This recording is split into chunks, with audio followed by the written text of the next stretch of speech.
So virtual জগৎ আর actual জগতের মধ্যে যদি আপনি পার্থক্যটা বুঝতে পারেন, সেক্ষেত্রে আপনি ফেসবুকে খুব সহজেই সফলতা অর্জন করবেন।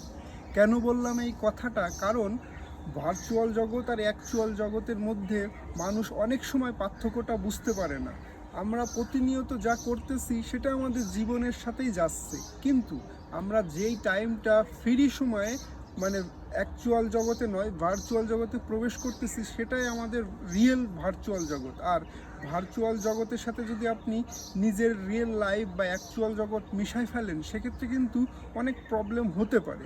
আর আপনাকে এই প্রবলেম ফেস করার জন্য কি কি করতে হবে সেটা নিয়েই আলোচনা করছি। সো ভিডিওটা প্রথম থেকে শেষ পর্যন্ত দেখুন, আশা করা যায় অনেক কিছু শিখতে পারবেন। সো প্রথমে বলে রাখি, আমাদের রিয়েল লাইফটাই হচ্ছে অ্যাকচুয়াল জগৎ। এটা কিন্তু আমাদের অ্যাকচুয়াল একটা লাইফ। আমরা প্রতিনিয়ত যা করি, যা খাই, কোথায় যাই, কোথায় কী করি, ঘুরতে যাই, হ্যাঁ, অফিস আদালতে চাকরি করি, যারা চাকরি করি, যারা মনে করেন ফ্রি টাইম আছে, ফ্রি টাইমে ঘোরাঘুরি করি, বন্ধুদের সাথে সময় দিই, এটা আমাদের একটা অ্যাকচুয়াল জগৎ। আর আমরা যখন ফ্রি থাকি, যখন আমাদের ইন্টারনেটে প্রবেশ করি বা কোনো এক সোশ্যাল মিডিয়ায় প্রবেশ করি, সেখানে আপনি আপনার সম্পর্কে উপস্থাপন করেন, হয়তো বা আপনার রিয়েল লাইফে আপনি যেটা, কিন্তু এক ভার্চুয়াল জগতে সেটা নয়, আপনি ডিফারেন্টভাবে আপনাকে উপস্থাপন করেন। অধিকাংশ ক্ষেত্রে 99% এটাই হয়।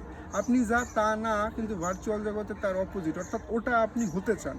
হ্যাঁ, অ্যাকচুয়াল জগতে আমরা যেটা স্বপ্ন পূরণ করতে পারি না, ভার্চুয়াল জগতে আপনার চেষ্টা করি যে ওই স্বপ্নটা পূরণ করা বা ওইভাবে চলতে, আপনার ব্যক্তিত্বকে প্রকাশ করতে। সো ফেসবুকে যেহেতু আমরা এখানে অনেক পরিশ্রম করার চেষ্টা করতেছি, যারা মূলত ফেসবুক থেকে সফলতা অর্জন করার চেষ্টা করতেছি, অর্থাৎ সফলতা বলতে আমি বোঝাতে চাচ্ছি যে প্রতিনিয়ত ভালো ভালো কন্টেন্ট ক্রিয়েশনের মাধ্যমে আপনার অডিয়েন্সকে খুশি করে আপনি জানি সফলতার শীর্ষে উঠতে পারেন, অর্থাৎ প্রচুর পরিমাণ ভিউ পান, আর আপনি as a viral content creator হয়ে যান। অর্থাৎ ভাইরাল বলতে আমি বোঝাচ্ছি যে আপনার কন্টেন্ট থেকে মানুষ যেন অনেক কিছু শিখতে পারে, আপনার কন্টেন্ট বা আপনার ভিডিও থেকে যেন মানুষ প্রতিনিয়ত অনেক বেশি উপকৃত হয়, অথবা আপনার কন্টেন্ট বা ভিডিও পাবলিশ করার জন্য মানুষ ওয়েট করে যে কখন আপনি পাবলিশ করবেন। সেক্ষেত্রে কিন্তু আপনার সফলতা অর্জন হবে। সো আমরা ব্যক্তিগত জীবন বাদ দিয়ে যেই সময়টা পাই, সেই সময়টাই কিন্তু আমরা এই ভার্চুয়াল জগতে দিই। সো এখানে যদি প্রতিনিয়ত আমরা 24 ঘন্টার মধ্যে 23 ঘন্টা দিয়ে পড়ে থাকি, সেক্ষেত্রে আমাদের অ্যাকচুয়াল জগতের সাথে কিন্তু আমাদের ভার্চুয়াল জগৎ মিলাই ফেলতে পারবো না। এর কারণ কি? আমাদের কিন্তু একটা আলাদা লাইফ আছে, আর সেটা হচ্ছে আমাদের অ্যাকচুয়াল লাইফ। আমাদের উচিত ওই অ্যাকচুয়াল লাইফে আমাদের প্রতিনিয়ত কাজ করে যাওয়া, অর্থাৎ আমরা যেই সময়টাই পাবো সেই সময়টাই কিন্তু আমরা এই ভার্চুয়াল জগতে দেবো। এতে আপনি হতাশ হবেন না। আপনি যদি মনে করেন যে প্রচুর পরিমাণ সময় আমি ফেসবুকে দেব বা প্রচুর পরিমাণ সময় আমি অ্যাক্টিভ থাকবো, সেক্ষেত্রে কিন্তু আপনি অসুস্থ হয়ে যাবেন, আপনি হতাশাগ্রস্ত হয়ে যাবেন, আপনাকে আরও বেশি হতাশায় ভুগতে হবে। আপনি কি করবেন? আপনি আপনার রিয়েল লাইফে সব কর্মকাণ্ডগুলো করে আপনি যে সময়টা পান, পাস টাইম হিসাবে কিন্তু আপনি ফেসবুকে সময় দিতে পারেন। ফেসবুক কিন্তু বলে নাই যে আপনি এত ঘন্টা সময় দেন, এত ঘন্টা এই করুন, এই করুন, হ্যাঁ, এইসব কিছুই বলেন নাই। আপনারা যারা এই যে প্রতিনিয়ত এর সাথে যুক্ত হয়ে যাচ্ছেন, একটা নেশায় একটা হচ্ছে ফেসবুকের সাথে আপনি একেবারে ওতপ্রোতভাবে জড়িত হয়ে যাচ্ছেন, অর্থাৎ ইন্টারাকশন করতেছেন, হ্যাঁ, আর যার কারণে আপনারা প্রতিনিয়ত হতাশ হয়ে যাচ্ছেন। সো আমি এই হতাশ না হওয়ার কারণ এই বলতেছি যে আপনারা হতাশ হবেন না।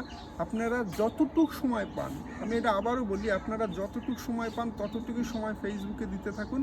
কারণ ফেসবুক যেহেতু ভার্চুয়াল জগৎ, আর ভার্চুয়াল জগতে আপনাকে সবসময় অ্যাক্টিভ যে থাকতেই হবে তেমন কিছু কোনো কথা নাই। আপনি যতটুকু সময় পান ততটুকু সময় দিয়ে আপনার কাজটা করে যান। আর অডিয়েন্সকে খুশি রাখার জন্য যাবতীয় যা ধরনের আপনার কন্টেন্ট তৈরি করা প্রয়োজন, সকল কন্টেন্টগুলো আপনি তৈরি করতে থাকুন। আপনার অডিয়েন্সও আপনার প্রতি খুশি থাকবে, আপনিও খুশি থাকবেন, আপনিও হতাশ হবেন না। আর প্রতিনিয়ত চেষ্টা করুন যে আপনার কমেন্টসগুলো রিপ্লাই দেওয়ার। যতটুকু সময় পান 100% যে আপনি সবই দিতে হবে এটা তো ইম্পসিবল মানুষের পক্ষে। সো আপনি ততটুকুই সময় দিয়ে আপনার কাজটা প্রতিনিয়ত করতে থাকেন। যত বেশি সময় দেবেন, যত বেশি এখানে সময় ব্যয় করবেন, আপনার অ্যাকচুয়াল জগৎটাকে আপনি হারাবেন। সো ভার্চুয়াল জগতে যতটুকু সময় পাবেন ততটুকুই সময় দেয় বুদ্ধিমানের কাজ। সো এই দুইটা যদি আপনি সুন্দরভাবে মিলেমিশে কাজ করে যেতে পারেন, 100% আপনি এখান থেকে হতাশও হবেন না, আবার সফলতাও অর্জন করবেন। সো ধন্যবাদ সবাইকে।